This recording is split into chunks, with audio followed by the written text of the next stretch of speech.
All right, so before we get to inserting the divs and elements that we created in our previous movie, I wanted just to review a little bit what we've talked about in the past. And I know it's probably making you nuts to see this image again and knowing that I'm going to say boxes and boxes, but what can I do? I have to say it because it's true. This is really how you need to think about everything we're doing, because we really are creating these kind of metaphorical boxes that everything sits inside of, and it's what allows us to specifically give instructions to just one part of your layout. And so in this drawing here, you can see that the big outer box is an ID div called container, and that the bottom portion of it is what's holding everything that's inside of it, and that the top portion represents the closing tag, which closes everything inside. Inside of that is another box, or in this case an element, called nav, and you'll notice that both the opening and the closing tag of the nav element are both inside of the container box. And so that's really important. If for some reason part of your nav element snuck outside of the container box, well then it wouldn't be contained, and therefore all the code you're creating wouldn't function correctly. And so very important idea, very important concept.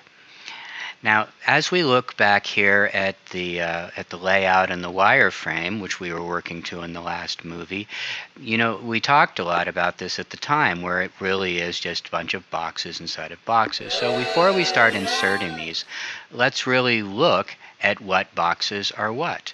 So on the left, the big box called content, everything on the left is contained inside of that div ID.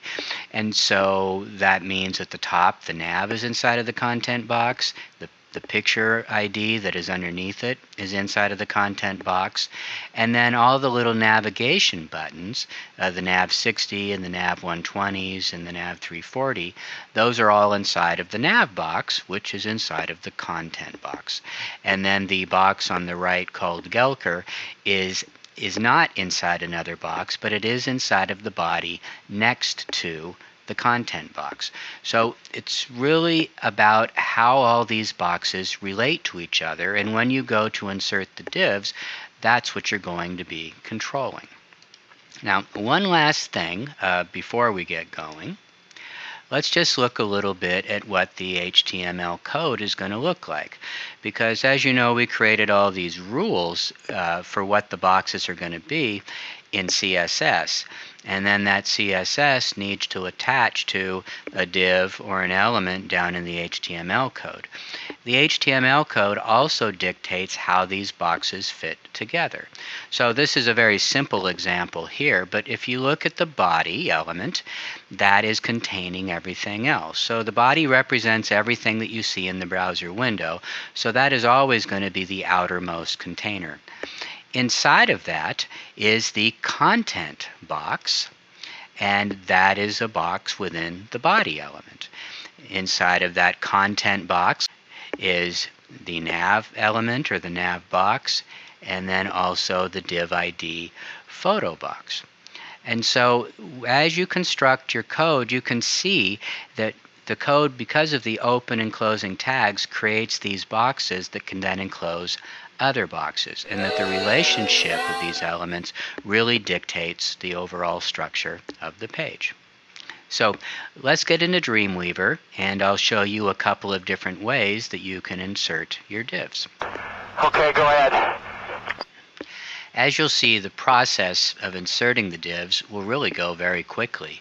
The hard work is done. We've defined what all of our divs and elements are going to be, and then it's just a matter of putting them in the HTML code in the position we want them to appear. So I'm going to show you just the regular old way of adding an element or a div to your code, and that's by just typing it in. And so I'm going to pull down here in the code view on the left and find the body element, which is right here. And so if you remember, if you click in the design view, because the body element was already appearing in here, those CSS rules are already being applied. And at this point, it's just two rules, top margin and left margin. But I want to make my container div be inside of that. And so I'm just going to click right after that opening body tag, hit the return key, and then I'm going to type my div. And you'll notice that as you type, Dreamweaver will give you prompts. It'll try to figure out what you're trying to type, and then it will say, oh, do you want to do this? And then you can click yes, and it will finish the coding for you.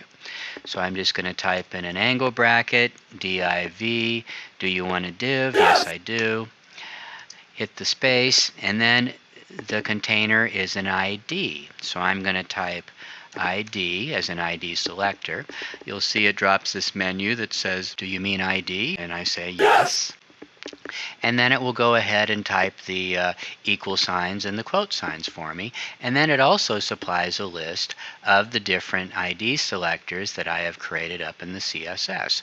And so the one I want to use is content. So I can double click on that or hit the enter key. I can then just hit the right angle bracket, and then I can make the closing tag for the div ID, which is very simple. So angle bracket slash, and then Dreamweaver will recognize that I'm closing out my div element, and then it will finish it for me. And then finally I can click on refresh right here, and that will go ahead and apply the rules, because there's something for the rules to attach to. So let's go up to the top and see why the box looks like this currently. Okay, so there's my content ID selector. The width is 880. It is floating to the left, and then the background color is this, which is this kind of a tan color. So it's very skinny because we didn't tell it to be a height, that it will really just be tall enough to hold whatever is inside of it. So this will grow taller as we put other things inside of the content. And so let me do just one more, the old-fashioned way, and then we will resort to using the insert window. Since I want this to be inside of my content window, I'm going to give myself a couple of spaces between the open and the closing tag for the content. And then inside of that, and it's good form to indent. Again, it doesn't affect how the code works. It just helps you to more easily understand the code at a glance. And now what I want to do is I want to insert the nav element. And so if you remember, that's the little box, skinny box at the top of the container. So just angle bracket, NAV, right angle bracket, and then I can close that out the same way I did before. Okay, and click refresh. And look at that. All of a sudden, the box changed fairly dramatically. And why is that? Well, let's look up here at the nav element. So it's got the same width as the container, but I've given this a height of 110 pixels.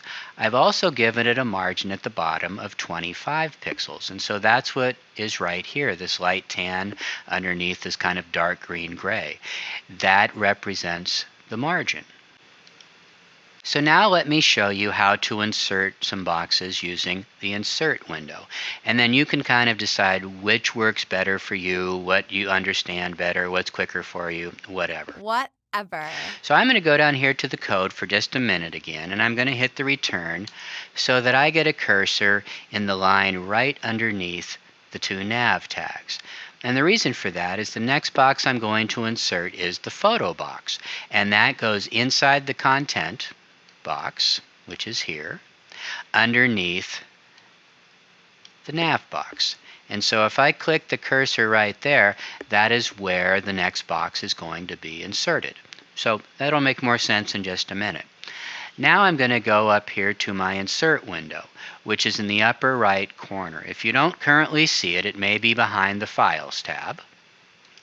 And then if you don't see the div selection right here at the top, you may have to choose a different window to look at. And so the window you want is the Insert Common window.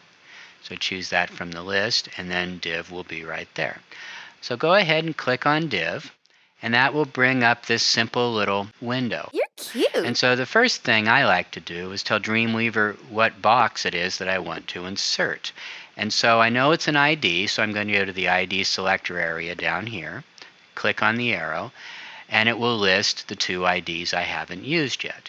Now, you'll notice that the content box is not listed here, and that's because it has been used already. And remember, you can only use IDs once. Dreamweaver knows that. So I'm going to choose Photo. And then up here at Insert, I notice that one of my choices is at insertion point. Now, there are other choices which we'll look at in a minute, but that's why I had you go in here and just click where I wanted to insert it. So I don't even have to worry about this. I can then just click OK. And there we go. And so you'll see what's happened here is that here is your nav box. Here is your margin underneath your nav box, and it's showing that tan color because that's the color of the content box showing through. So this is a space. And then underneath that is the photo ID. It also added some type right here. Content for ID photo goes here.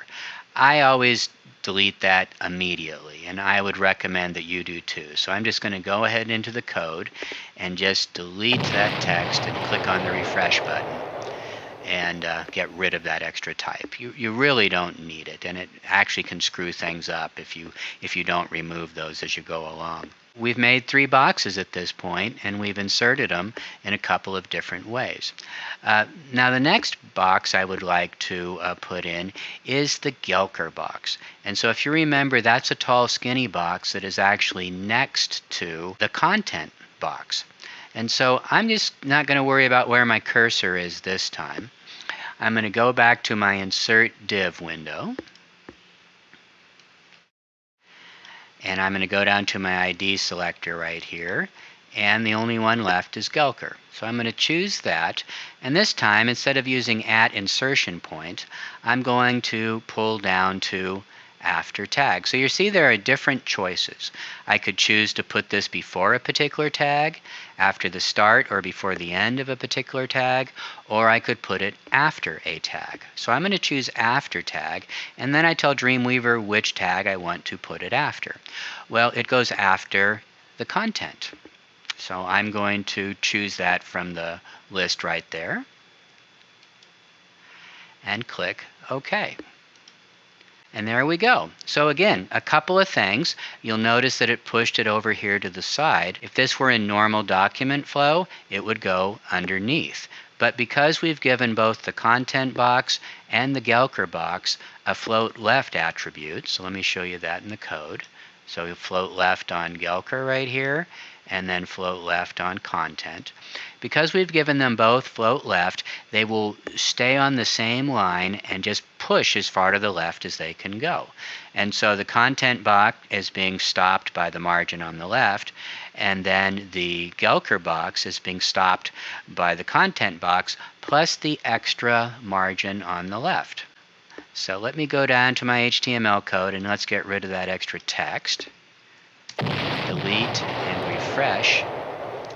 So the last thing we need to do is go ahead and insert those boxes inside of the nav right here. And so this is where I'm going to kind of resort to the magic of editing yet again and put those in. And if you're working along with me, then I'd recommend you kind of stop the tape and see if you can get these in yourself. Ta-da! So here it is.